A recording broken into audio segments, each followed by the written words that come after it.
Well, hey, you, and welcome back to another episode of the Miss Michaela Mae Show. I'm your host, Miss Michaela Mae, and I am so excited to bring to you the first masterclass for the Miss Michaela Mae Show, which is From Pen to Published, a step-by-step guide on how to write and self-publish your first book. So, without further ado, let's get into it. If you are on the podcast and you are like me and you like a visual aid, this masterclass is also available on YouTube, and I've created a slide deck for it so you can follow along and take notes. So if you're on the podcast and you want a visual aid, there is a YouTube link in the description so you can catch the visual aid version of From Pen to Published as well. And if you are on YouTube, hello. It is so nice to see you and meet you. And today in this masterclass, the goal is to give you a simple step-by-step process to start helping you write your book, feel confident in your book, and write your book your way. And then, of course, walk you through the self-publishing process, how to log into Amazon KDP, the steps on walking through that. So that's the goal of this class, is to literally take us from pen to published, from the start to when the book is on the shelf, or what do we call that now? The screen, because it's like the Amazon screen. We'll figure that out later. So the topics we're going to cover is introduction, the masterclass that set me free, do versus delegate, the writing process, the editing process, the formatting process, cover design, and KDP. Introduction. First, I want to introduce you. Hi, especially if you're new to the show. I'm Miss Michaela Mae. This is my dog Willie, and we are the authors of The Barn off of Colfax Lane. And I say we because my dogs are everywhere with me, and the book writing process is just so intimate. It's just meant so much to me that my dogs are here with me. So this is our book, The Barn off of Colfax Lane, and it's a memoir of sexual assault and the mixed feelings that come with it. So I wanted to tell you a little bit more about my story and why I started writing. And really, it was a side effect of the events that take place in the barn off of Colfax Lane. Something that I describe is when I get overwhelmed with emotions and I don't know what to do with them, I get what I call itchy. It's like, when you're so swollen that your legs almost itch. And that's how I feel with emotions. It's, it's as if I'm so full of emotions that it's itchy. And the thing when I was young and after that experience, the thing that got that itchiness to get out of the body was writing. And so I started writing, and the way that I explain it is my hands could translate the words my mouth couldn't describe. And so here we are. That was when I was 13. I'm 30 now. So here we are 17 years later and still writing. What I learned from writing this book is there's something very profound and very powerful about seeing your story objectively. And it was not what I was expecting. I've done a ton of therapy and other somatic healing practices, and nothing is like writing a book, because when we're going through something, it's really just this thing between me, myself, and I. We have nothing to compare it to because it was quote unquote our normal. And then the moment it's on paper, the way that I describe it for myself is all of a sudden it wasn't me going through that. It was a 12-year-old girl going through that with a 79-year-old man. And it allowed me to gain a compassion for myself that I hadn't had before. So that was the big thing that I learned through writing this book, is there's just something healing about the writing process that no other healing modalities have done for me. And I've done a lot of experimentation and spent a lot of time and effort in the healing and trauma space because of the events at the barn off of Colfax Lane. And so that was the main thing that I learned, is it just reminded me of the power of writing, honestly. And then why I'm sharing this with you, the masterclass and everything, is because I believe we all have a story. I believe our story is meant to be told, and I want to help you bring it to life. So without further ado, let's get started on bringing your book to life in pen to published. So the masterclass that set me free, I wanted to bring this up because it was such a big permission slip for me, and I wanted to give you this permission slip too. If the masterclass is still out there, I highly recommend that you go watch it, because I don't want to steal Matt's thunder, if you will. I got my thunder, Matt's got his thunder, and we're both gonna rock the world in our own ways. And I want to allow him to rock the world in the way he's meant to rock the world. So highly recommend going and watching Matt Rudd in the Punchy Books Masterclass. But what I took away from it is toss out the old rules and write my book my way. And so the next thing we're going to get into is do versus delegate. So make a list, a T chart. Again, if you're watching the visual, I've got a sample of a T chart here of what I did versus what I delegated. I didn't delegate as much with this first book. So my do list was writing, my delegate list was editing. For my also on my do list, cover design, formatting, KDP. This was what it ultimately looked like for me. I wanted to format because I really like getting behind the scenes. And honestly, my big goal with getting behind the scenes is I want to know how to do it so later on down the road when I have a team or if I'm working with a publishing, if I decide to work with a publishing house later on down the line, um, I know when someone's BSing me or not. So I really like to be behind the scenes. I like to know how it works. So I wanted to do that. Don't love the editing process. Even if I did love the editing process, I still would have hired an editor. I actually did hire a cover designer, did not go well. And so her and I just parted ways. And I thought, you know what? I actually love graphic design. I want to do this myself. And then it's a long story. But the barn that it took place at, my dad actually owns the property. I I'm going to get into that. I think I actually do get into it a little bit in the barn off of Colfax Lane, why my dad owns the property. But so we still own the my dad still owns the property. So I was able to go to the property, take a picture of me walking back into that same barn, which I don't talk about enough. I probably should talk about that enough. Um, back into the crime scene, if you will. And it was kind of interesting walking back into it. Would have been 15 years later because I think I took that picture 2 years ago. My dog got to go with me, so that was really cool for me. So I decided, you know what, I'm gonna go do the cover design. I want to format because I want to know how it works, and then I'm gonna do KDP because again, I want to know how it works. But I am hiring an editor as fast as possible. So that was my do and delegate list. Find your budget. This is just a sample of my budget. I've spent a little bit more since then. Editing 750, cover design, I originally spent 500. Again, it didn't work out. We went separate ways. I do on the second memoir that I'm working on, I am going to hire that cover out because I have a very specific look that goes beyond my graphic design skills is what I'm doing now because back when even in 2023, like AI wasn't like it is now. AI is actually it's crazy thinking about I was going through this because I made these slides to do about a year ago. And I was going back through these slides before I pressed record today. And I was thinking about, I was making it in 2024, thinking about how I published the book and everything and putting the step-by-step process for you. And it's honestly crazy with AI, how much things have changed even just in the last year, especially for me, because I wasn't using AI at all in 2023. I think I started in 2024 a little bit. So editing, I had about 750 into it. I will pay my editor more this round because the book's a lot bigger. Cover design, again, spent 500, didn't go the way that I wanted it to go. So I'm going to be, I'll spend probably 500 again for this next time. What I ended up doing it myself and I spent 20 to $40 on purchasing some assets. So I own the entire copyright to them. And then my time, formatting. I bought a formatting software. It was $147 for lifetime access. I don't know. I should have checked it before I didn't. I apologize. Atticus was $147 for lifetime access. So it was the $147 plus my time, writing, my time, KDP. It was my time. Okay. So step one, erase the old rules and write your own. Old rule example is nonfiction books must be at least 60,000 words. This is one of the things that Matt helped me understand when I watched his masterclass a few years ago is they used to want books a certain width because on the bookshelf, they needed to stand out even if they weren't front facing. Now, the majority of books are sold on Amazon and we see the covers front facing all the time. So the width actually doesn't matter. And the best-selling books on Amazon are actually between 20 and 22,000 words. So that was really helpful for me. Again, with my intentions of teaching you and with myself was I want to write the book the way that it's meant to be written. And my first book, The Barn Off of Colfax Lane, was not meant to be written at 60,000 words. So the old rule, again, 60,000 words because we need that thick spine. My rule that I made for myself was I'm going to write my story until it's done. I'm going to tell my story in the way that it needs to be told. And whether that's 20,000 words, 60,000 words, 160,000 words, etc.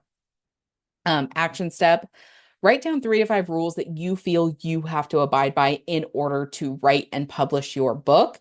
Once you get those 3 to 5 rules, the first thing I would actually do is I would actually contest them, whether you take them to court, if you will.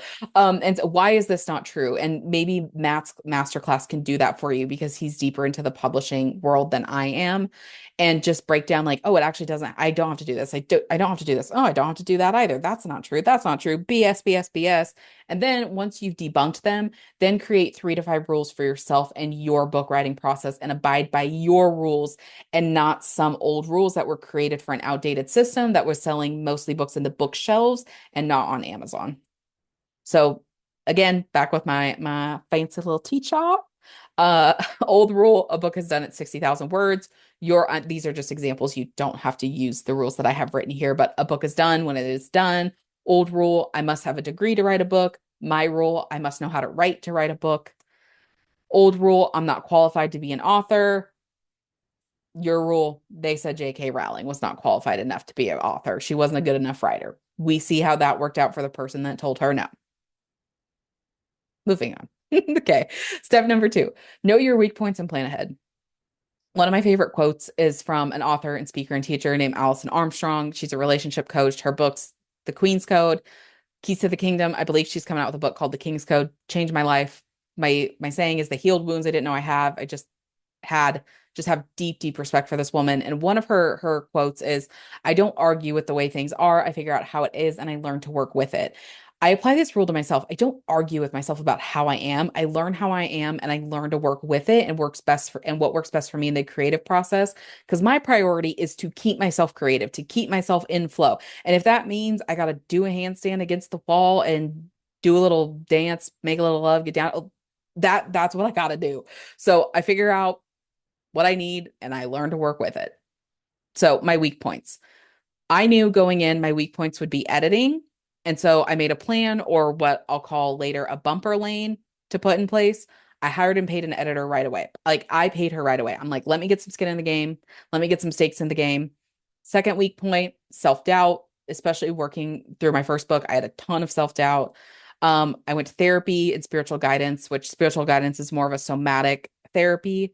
Um, and then consistency. I knew consistency would be a weak point for me on my first book. I'm actually, like I said, I made these slides about a year ago, if not over a year ago.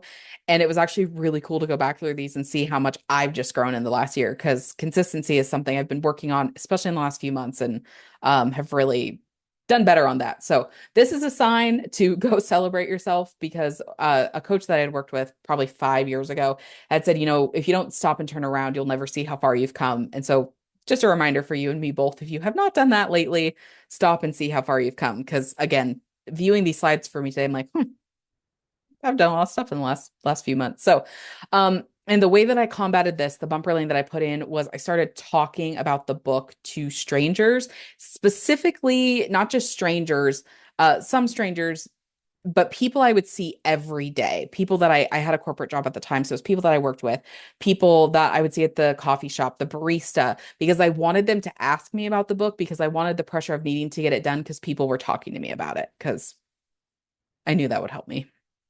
Again, I know how I am, so I've learned to work with it. So action step, list at least 3 of your weak points or areas that you believe that you're going to get stuck. And then create a bumper lane or a plan for each of those weak points, so that when it happens, there's already a plan in place and you don't get lost for 5, 6 months, 10 years. Okay. Step number 3, there's a saying that I was thinking of. If you don't be careful, tomorrow turns into never real quick. And that's the importance of those bumper lanes, is we don't want tomorrow turning into never. So put the bumper lanes in place. We all get off course. We all go in the gutter. As long as we have a plan to get us out of the gutter, it's going to be a-okay. So step 3, the writing process. Draft 1. So this is a quote that I heard from Tucker Max that I want to share with you today, just because I love it. And I think it's really helpful advice, is write for you and edit for your reader. The most important rule, especially in this first draft, is to write completely unfiltered, just absolutely no filter. And some people call their first draft the shitty first draft or the SFD. Some people call it the vomit draft. I called mine the rage pages. And if you're not on the podcast, or if you're not on the YouTube video and you're on the podcast, there we go. I'm sorry, because I'm about to show you live footage of me writing my first book.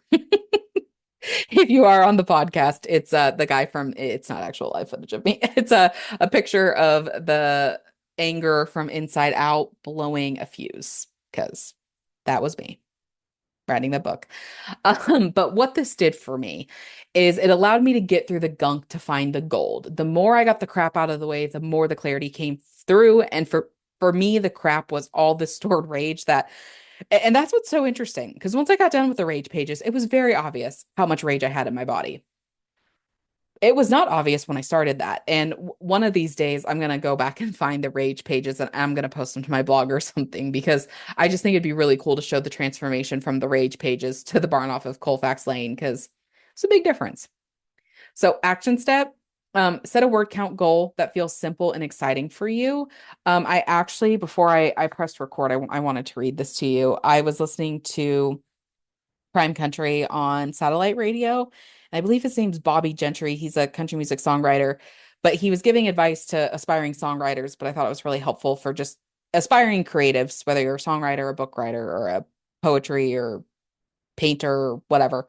Is write one line every day, even if it's a bad line, because every bad line leads to a good line. And this was something, I learned quite some time ago from Tim Ferriss is start so small you can't fail. And the interesting thing is you'll want to do more. So tell yourself, just go walk for 1 minute. And then once it's like, well, I'm already out here. I might as well walk for 2 minutes. Oh, I'm already out here. I might as well walk for 3 minutes. Writing's the same way. Just write one line. Like set yourself such a small goal. It's laughable. And you'll find once you keep going, it's like, oh, like even for me, I'm working on a fiction book as well. Cause fun fact, writing about your trauma all the time is not very fun. It's therapeutic. It's great. It's just not very fun. And so I needed something, I needed more fun in my life. And I've had a fiction book on my mind for a long time. And I thought, you know what? I'm going to start on the fiction book because that sounds like a lot of fun for me right now. And so I started the fiction book and it was interesting because I haven't worked on the fiction book in probably about 5 years. I've just been taking notes on it in my phone when I get ideas out in the wild.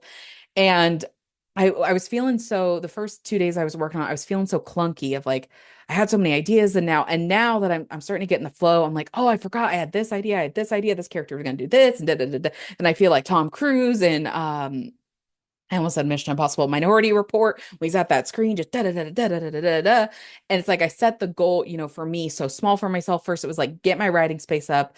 I'm very visual, get the big sticky notes on the wall, and then have Chat GPT, start asking me discovery questions about the book. And then all of a sudden I'm answering these discovery questions. I'm like, holy crap, this book is I am so excited for this fiction book. Just so excited. And again, it's exciting, so I want to do it. But when we put pressure on ourselves, again, talking about what makes us the most creative, does pressure make you creative or does excitement make you more creative? So how do you make this exciting and fun and really like fun? I was beating myself up probably a few months ago just for feeling like I wasn't getting enough done and feeling lazy. And the question that popped in was like, well, Michaela, how do you make this more interesting? It was really around my podcast and this YouTube channel. And that was the question is like, how do I make this more interesting and more exciting? And all of a sudden, when I have this interest and this excitement, all of a sudden I'm pulled to do something. I don't have to force myself to do it. So a similar idea here is like, how do you make this exciting so that you want to do it and you don't have to force yourself to do it? And then, like we said, with the bumper lanes, then have a plan in place on the days that it doesn't feel exciting and it doesn't feel interesting. You've got a bumper lane in place to pop you back into the lane and out of the gutter. Okay. Step 4, the editing process. So here are the options for editing. Hiring an editor out in the wild, finding someone in a Facebook group, looking on Google. This is going to be more of a higher end experience. Upwork or Fiverr, this is going to be more of a budget friendly experience. Grammarly, this is an AI editing experience. And I wanted to separate Grammarly just from overall AI because Grammarly is specifically for writing and stuff. I would, I'll get into this in a second. First, know yourself. Second, know what you need. My 2 cents is if a human is going to be reading your book, then a human should be either editing or beta reading your book. I believe they should be doing both. Again, this is why you need to know yourself and meet yourself where you're at. Because if you're just at a point where you're like, you know what, Michaela, I just need to start writing. I don't want to deal with an editor. I'm not at the point where I want to share this. I do want some edits and some feedback. So AI is where I feel most comfortable. Perfect. I think that's an amazing start. So again, start with where you need to start. If you are looking to get your book published, this is my 2 cents on AI versus humans. Action step, create a list of 1 to 3 things that you need from an editor, whether it's human or AI. So for me, I can tend to be really hard on myself. My editor, shout out and God bless Christina, is one of the most compassionate and kind and soft human beings. So like I'm over here beating myself up and she's over here like you're good. You're more than good. You're more than okay. So she balances me there. I'm actually not really a reader. I don't love reading. I love reading and I don't love reading, but I'm someone who like reads a couple books a year. I'm not someone who reads. I've been working on one book for longer. I'm not going to tell you how long I've been working on that book, but I was reading it last night though. I don't read a book every week. I don't, especially when I'm writing. I don't love doing a ton of writing and doing a ton of reading, especially if I'm editing. I'm doing enough reading in my editing. I don't, I don't need to read. Christina's a reader. So, because there's a lot of arguments in the writing community. You need to be a reader if you want to be a writer, blah, blah, blah, whatever. No, I need to write to be a writer. Don't give me this crap. Christina, on the other hand, she is a reader. So she does have more experience. She knows what people want. So she can counteract me there. I don't need to be a reader because I have an editor that's a reader. I'm trying to think if there's one other thing I really felt like I needed in an editor.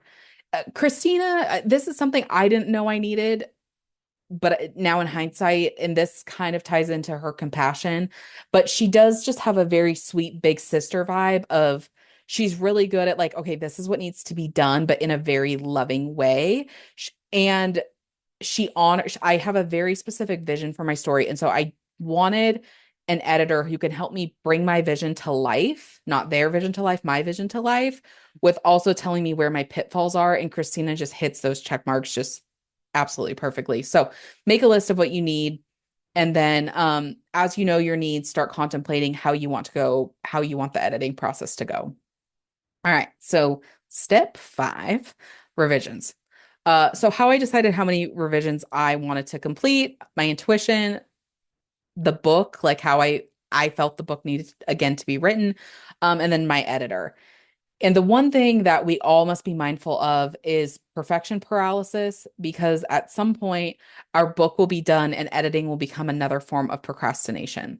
So I knew this was going to be a trap for me of it could be better, it could be better, it could be better, it could be better. And it's like at some point we're only doing these many revisions. And on this last revision, you got to go with it, girl. This was the story. This was the conversation I was having with me and myself and I.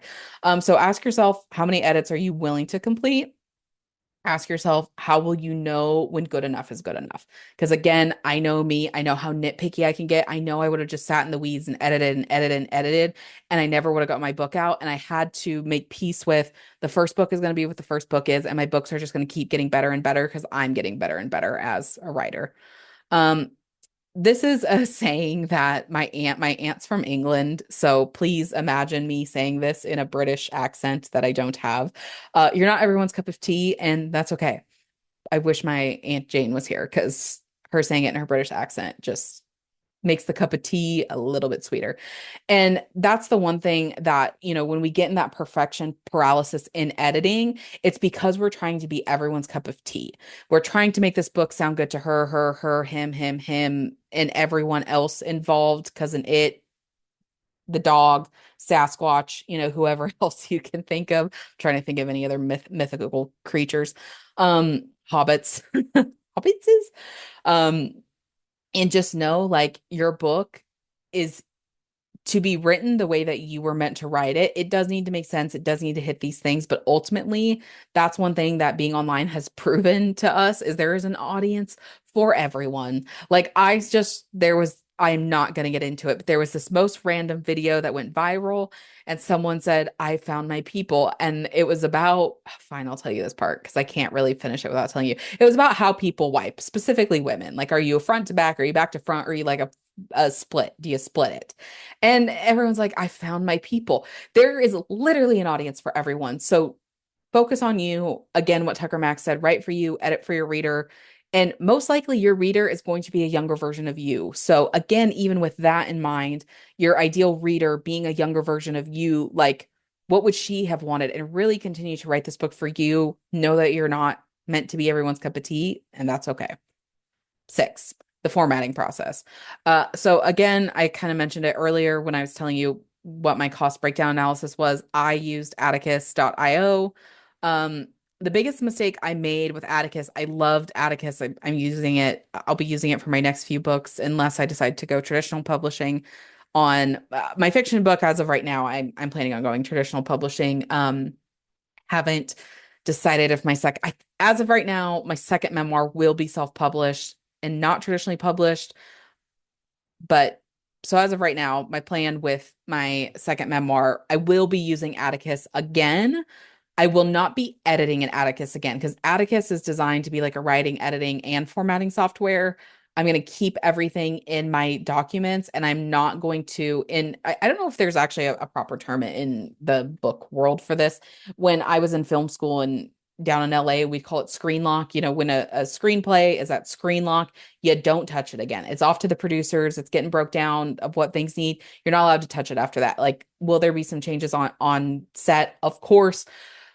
But with that being said, similar to screen lock, the book goes into book lock, then we go into Atticus because there was just some, and I don't, it could have been, it might not be Atticus. It could have been my computer because the computer that I edited on a year and a half ago was pretty old, but I would be editing a word and it would glitch. And as I was typing the word, it would flip to a word like 7 lines up. And then, so like if you have the, and then half the word of patience, it went to like the Asian E, like it was just, yeah. And some of those ended up because I didn't catch that the software was doing that, ended up going into the book and I had to fix it. And it wasn't a big deal, but it was enough that it made me make this decision of I'm not editing within Atticus. Um, so a lot of book one, kind of what I mentioned earlier, is going to be trial and error, making peace with it's got to go out and figuring out what suits flow, flu, flow. Did I say that right? I don't know. Flow suits you best. Kind of what we've been talking about, what I'll be doing differently with book two. I'll be completing edit one, sending it to my editor, formatting a section. So I'll take like one chapter of the book and I'll create because you can use a template within Atticus or you can create your own template. I like to create my own template because with my background in design and film, I have very certain and specific aesthetics I like. I do know what my aesthetic's going to be that I want to make come to life. So I'll take a section, design the template so that when I upload the whole book into it, my template's already done. I'll save the format and then upload the book once it's completed. So action step, do you want to format or do you want to delegate the formatting?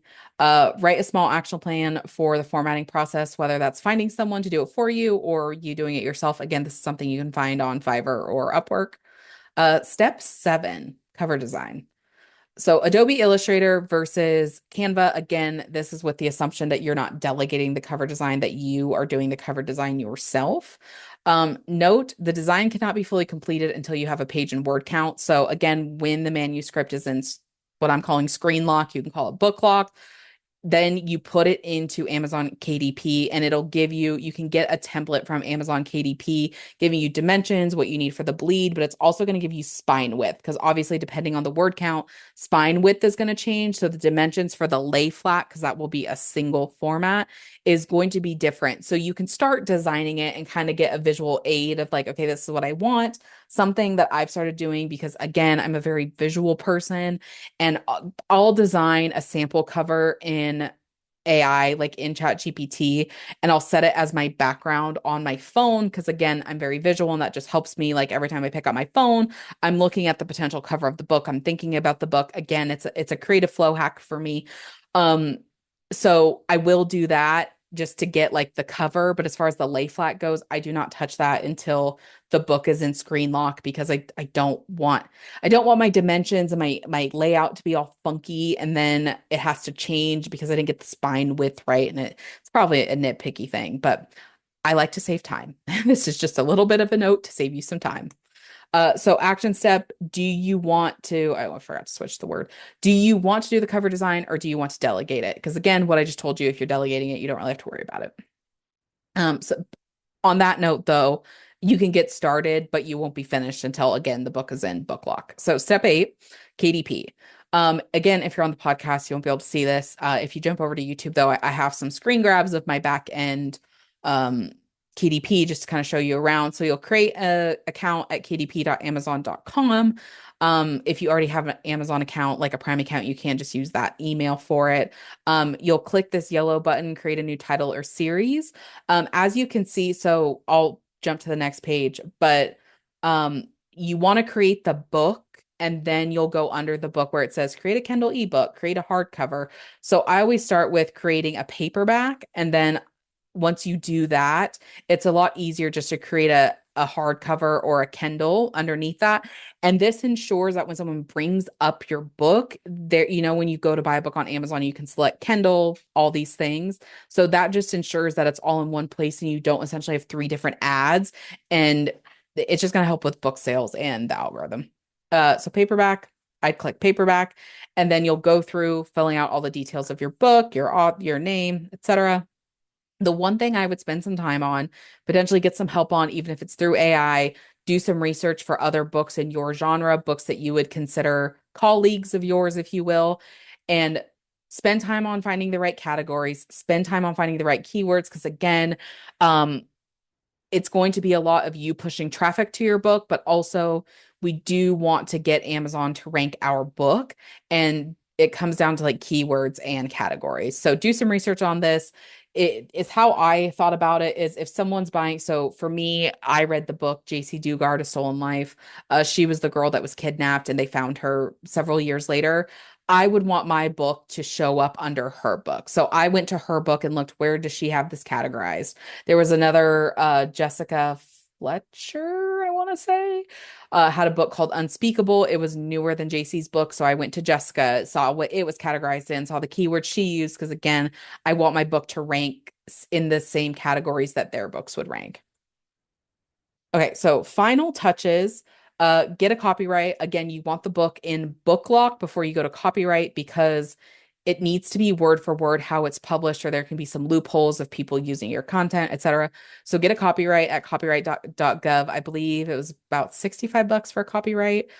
This needs to be later in the game, like I just said, because you want your everything manuscript to be completely done. Decide between an ISBN or a SIN. This is for the barcode. If you're just publishing through Amazon, I'd honestly, I would probably just go with ASIN. If you're going to go through like Ingram Spark, Barnes and Noble, other things, you're going to need an ISBN and you're going to need an ISBN for every single one of them. This is where the cost can start to add up.